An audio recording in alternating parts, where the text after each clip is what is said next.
Hello বন্ধুরা, তোমরা সবাই কেমন আছো? আশা করি ভীষণ ভালো আছো। আর তোমাদের ভালোবাসায় আমিও ভীষণ ভালো আছি। তো আমি আবার নিয়ে চলে এসেছি একদম ইজি স্কুলের টিফিন রেসিপি।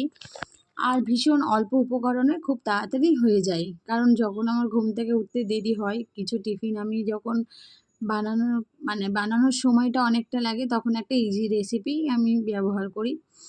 তো তার জন্য এই রেসিপিটা তোমাদের সঙ্গে শেয়ার করছি। দেখো, একটা আলু নিয়েছি, নিয়ে আমি গ্রেটারে গ্রেট করে নিয়েছি।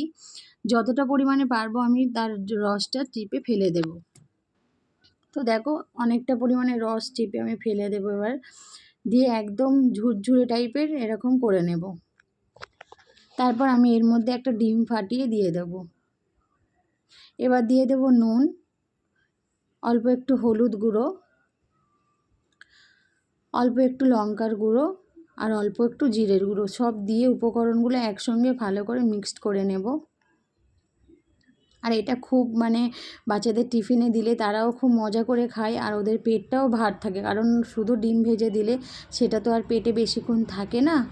তো তার জন্য আমি চেষ্টা করি ডিমের সঙ্গে কিছু দিয়ে এরকমভাবে ফ্রাই করে দেওয়ারই চেষ্টা করি। তো দেখো, সব একসঙ্গে মিক্সড করে নিয়েছি। এবার একটা কড়া বসিয়ে দেব। কড়াতে অনেকটা পরিমাণে সর্ষের তেল দিয়ে দিলাম। এবার তেলটা গরম হয়ে যাওয়ার পর আমি যে ব্যাটারটা মিক্সড করেছি সেটা আমি দিয়ে দেবো, এগ আর পটাটোর ব্যাটারটা। তো দেখো, দিয়ে এরকম ভালো করে চামচের সাহায্যে একটু সব দিকে করে দেব।